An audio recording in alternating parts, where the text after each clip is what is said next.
Hey! Hey! Ah, il y a quelques semaines, Louis Faucon, docteur de l'EPFL, ou techniquement bientôt docteur de l'EPFL, et co-présentateur de notre podcast Robustly Beneficial, a programmé Eleusis 2.0, une variante du jeu Eleusis dont Hygiène Mentale vous a parlé dans cette vidéo. Le principe d'Eleusis est de chercher à deviner une règle secrète d'acceptation ou de rejet des cartes. Et comme l'explique Hygiène Mentale, on peut y voir une merveilleuse métaphore de la science qui cherche à deviner les règles de l'univers à partir d'expériences scientifiques et de toutes sortes de données collectées. Mais le génie de lui, c'est d'avoir en plus rajouté une dimension bayésienne à ce jeu en permettant à chaque joueur d'effectuer des paris non pas déterministes mais probabilistes sur le fait que des cartes proposées seront acceptées ou non. En combinant cela avec la notation logarithmique qui est pro-honnêteté comme on en a parlé dans l'épisode sur les QCM bayésiens, on obtient ainsi un jeu qui nous défie de généraliser correctement nos estimations passées pour obtenir des bonnes prédictions probabilistes. Saurez-vous alors appliquer le bayésianisme de Solomonov pour maximiser vos espérances de gain? Bon, à défaut de défier le démon de Solomonov, il y a quelques semaines, j'ai défié lui, Monsieur Phi et Hygiène Mentale à Eleusis 2.0. Et je vais vous passer le replay de notre partie endiablée. Et d'ailleurs, avant d'aller plus loin, je vous invite à vous connecter pour jouer la partie que nous avons jouée. Pour cela, ouvrez deux fenêtres de navigation web et tapez l'URL eleusis-2.web.app dans la première.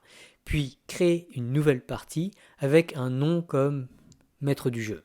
Ce maître du jeu servira uniquement à simuler le maître du jeu contre lequel Monsieur Phi, Hygiène Mentale, lui et moi avons joué. Dans la seconde fenêtre, vous devrez copier-coller l'adresse qui correspond au numéro de la partie. Vous pouvez alors rentrer votre prénom, et bon, vu que je ne le connais pas, je vais juste taper joueur. Ensuite, dans la fenêtre maître du jeu, vous devez choisir Specify a rule without code. Contrairement à nous qui avions choisi Let Eleusis Robot choose the rule, puisqu'on a choisi de jouer contre une règle choisie aléatoirement par l'algorithme d'Eleusis 2. Et puis vous pouvez mettre un descriptif comme la règle jouée dans la vidéo de Science for All avec Monsieur Phi et Hygiène Mentale. Appuyez ensuite sur Start Game. Pour jouer exactement notre partie, en tant que joueur, vous devrez choisir exactement la carte que nous avons proposée. Comme vous le verrez dans la suite de cette vidéo, la première carte que nous avions proposée était un 7 de cœur. Puis, vous devez estimer votre crédence en l'acceptation de la carte soumise.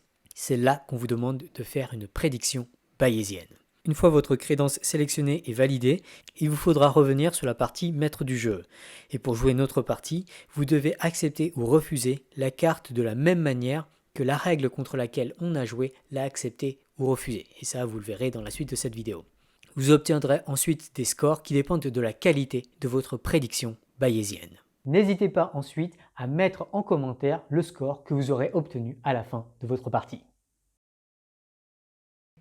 Bon, non, je mets mon... Très bonne question, Chris Mich. Chris Mich, c'est très bien. Chris Mich, allez. Excellent. Cool, donc c'est moi qui commence encore. Donc je propose une carte et... Paf.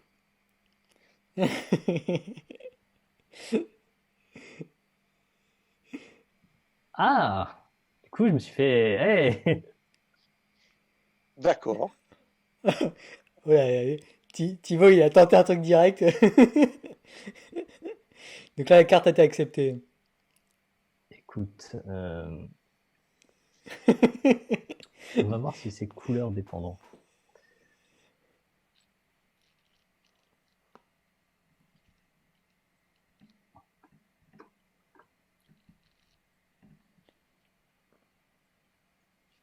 Ok. Yes, je repasse en tête. Ah non, je repasse en tête sur le dernier. J'ai été le plus courageux, mais ça n'a pas suffi. T'as été le plus courageux. Enfin, courageux, c'est pas le bon mot. Hein. C'est le plus. Un peu plus. Avec Ah, plus de c'est pas confiance. extrême, franchement. Vous avez Pas été forcément une bonne chose d'avoir trop de très confiance. timoré. Allez.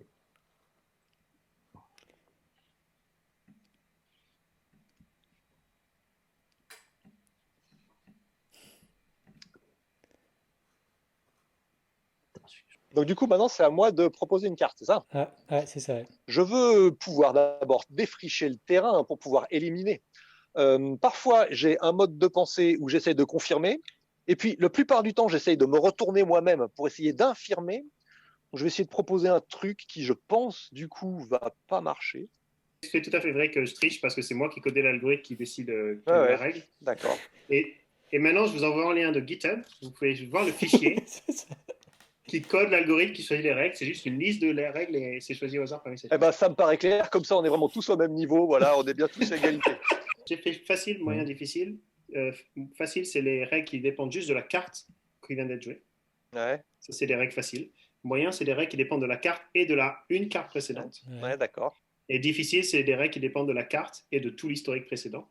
Ok. Oh, putain. Ah, Puisque j'ai choisi difficile, ça peut être une des 3 catégories en fait. Ok. Les cartes moyennes, Ok. les règles moyennes et faciles sont aussi inclus dans l'ensemble des règles difficiles. D'accord, d'accord. Et quand tu dis que ça dépend des cartes précédentes, c'est les cartes acceptées ou toutes les cartes? Seulement les cartes acceptées, Ok. jamais les cartes refusées. Ok. Ça va être fastidieux à lire cette liste de règles. Hein. Mes crédences, moi, ça va être sur combien de cartes en moyenne sont du genre à être acceptées. Là, par exemple, je sens que je vais voter un peu plus parce que là, quasiment 100%, enfin, 100% de nos cartes ont été acceptées. Donc, même si je connais absolument pas la règle, ça me paraîtrait probable que une majorité des cartes soient acceptées. Donc, que celle-là sera acceptée aussi, même si je connais pas la règle. Donc, du coup, Ouais. plus il y a de cartes Du coup, acceptées, elle a été plus acceptée, ouais. ma crédence en ce qu'elle sera acceptée augmentera, même si j'ai vraiment aucune idée de la règle. En fait, je suis pas très stratégique, je cherche juste un truc qui serait refusé pour une. Enfin, je sais pas comment Oui, dire. oui, je comprends. Mais je vais quand même parier sur le fait que c'est accepté. Ok.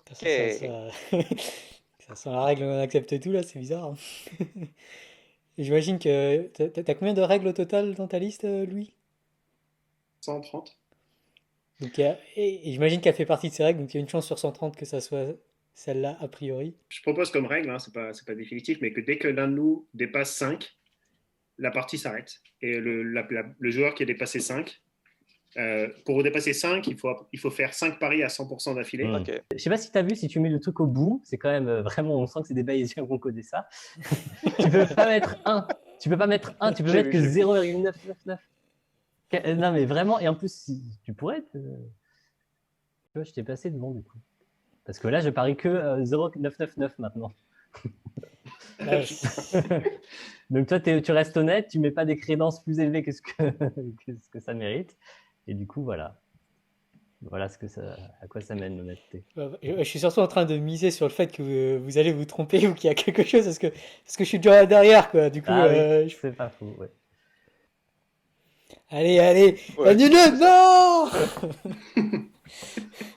Du coup, Bon, la règle c'était on est- accepte tout. N'importe fait, t'es le quelle seul perdant, expérience d'une certaine façon. scientifique aura une. Je gagne ou je gagne pas, il n'y a pas de deuxième, troisième. donc c'était quoi? Donc, regardez, j'ai révélé la règle. No two figure in a row.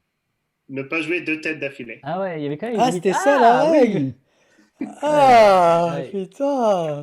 Donc, on a quand même pris des risques, mine de rien. Hein. On aurait pu se faire avoir. On aurait pu se faire Ah, avoir. genre. Après, sur 13 cartes, t'as 3 figures. Mhm. C'est pas si fréquent quand même. C'est vrai.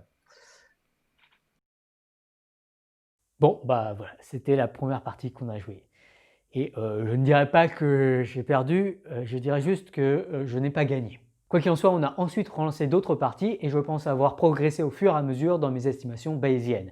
Et finalement, c'est sans doute ça le plus intéressant dans ce jeu. L'éducation, les médias et notre entourage nous poussent constamment à avoir des affirmations déterministes, ce qui peut beaucoup réduire notre capacité à accepter l'incertitude et à raisonner avec l'incertitude.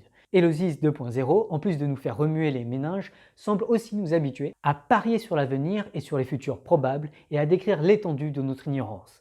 Et ça, dans le monde complexe dans lequel on vit, c'est certainement une habitude fondamentale à prendre et à apprendre.